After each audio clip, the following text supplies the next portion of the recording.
Have you ever wondered about the bones of a story? What did the outline look like before the characters hijacked it? Ophelia Key always wondered the same things about her own stories. As a discovery writer, the chaotic pantser style, not even the author knew how the tales in the Draoithe Saga would go until they went. Backward analyzing one story while busy writing the next tale or two somehow never happened.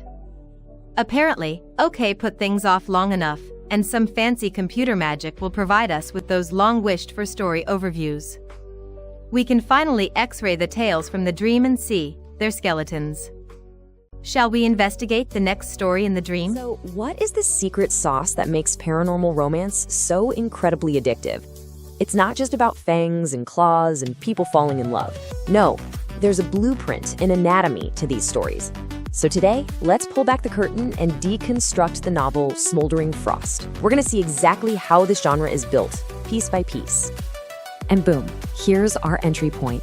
This one line, the book's tagline, it's pretty much the entire genre in a nutshell. You've got that intense, fiery passion, the burns, smashing right into the supernatural, the dangerous, the cold.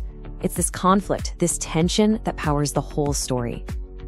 All right, first things first, you gotta have a world.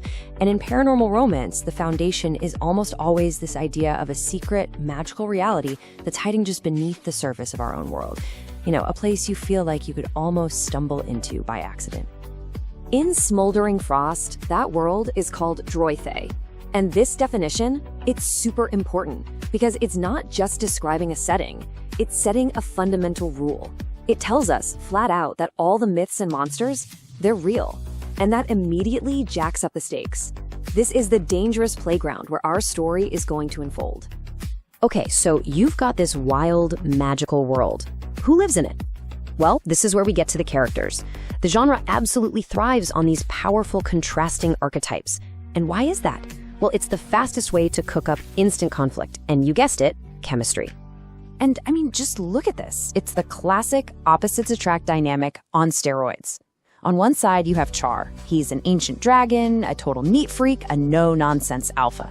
Then you've got Tessara, or Ice. She's a free-spirited, messy elemental. I mean, these two are literally designed from the ground up to drive each other insane and to be completely, hopelessly drawn to one another. And then you see this number, 629 years. Think about that for a second. That's how long our dragon, Char, has been waiting for his one true mate. A single detail like this just explodes the scale of the romance. It's not some simple love story anymore. It's a matter of cosmic, centuries-old destiny. All right, so we've got the magical world, we've got the fated characters, but for any of this to feel, remotely believable, it has to have rules. These crazy, fantastical worlds are actually governed by a really strict internal logic, a system of magic that directly affects everything. The plot, the relationships, you name it. And everything, and I mean everything, hinges on this one core concept, fated mates. This isn't just about a strong connection or a spark. No, it's a supernatural law. It's a magical force that literally says these two people, and only these two, are meant for each other. It makes their bond feel absolutely inevitable. And the world building just keeps getting deeper. Like, take the Valkyrie. In this universe, that's not something you're born as. It's a title you earn. It's what the life mate of a dragon becomes. So the romance isn't just about finding love. It's about a literal transformation, a massive power-up.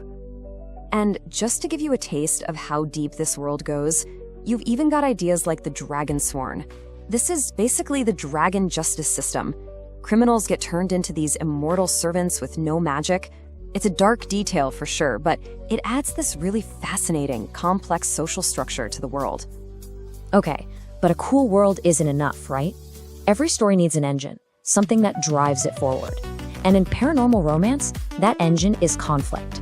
It's always coming from two directions, the big threats from the outside world and the personal battles raging inside the characters themselves. On the outside, things are a total mess.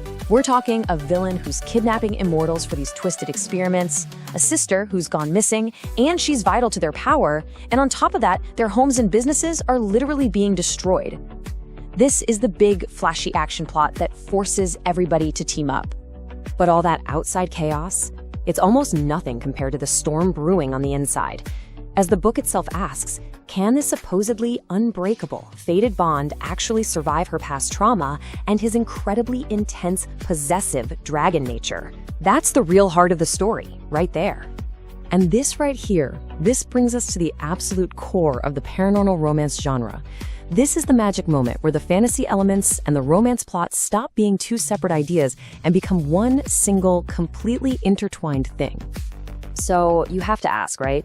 How does all this magic actually fuel the romance? How do the two things literally feed each other? And there it is, the aha moment, the big reveal. Our elemental heroine, Ice, literally uses sexual energy to power her magic. This is the masterstroke of the genre. The steamy parts of the romance aren't just there for fun. They are a fundamental, absolutely necessary part of the plot and the magic system itself. So you might be wondering, how does this connection actually get forged? Well, the book lays it all out for us step by step.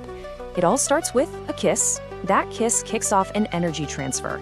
And if they keep going, it leads to a permanent, magical binding where one person basically becomes the power source for the other.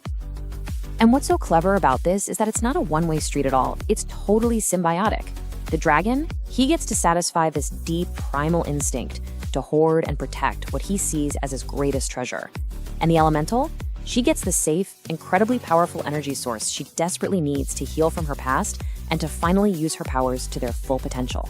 They literally complete each other on a magical level. Which leaves us with the big question, the one that really sits at the very heart of this whole genre. In a world this dangerous, full of monsters and magic, is being magically bound to an all-powerful protector the ultimate sanctuary? Or, by taking away your choice, is it just a different kind of cage? It's that push and pull between destiny and free will that keeps us all coming back for more. I sincerely hope you enjoyed this view of a story skeleton, glimpsing the characters, setting, and plot structure along with the twists within the writing in this tale from the Draoithe Saga by Ophelia Key. Don't forget to like and subscribe for more original stories and audio adventures. A special thank you to OK Music Writers for writing and for sharing the Enter the Dream soundtrack. It's more than a story, it's an experience. Welcome to the dream.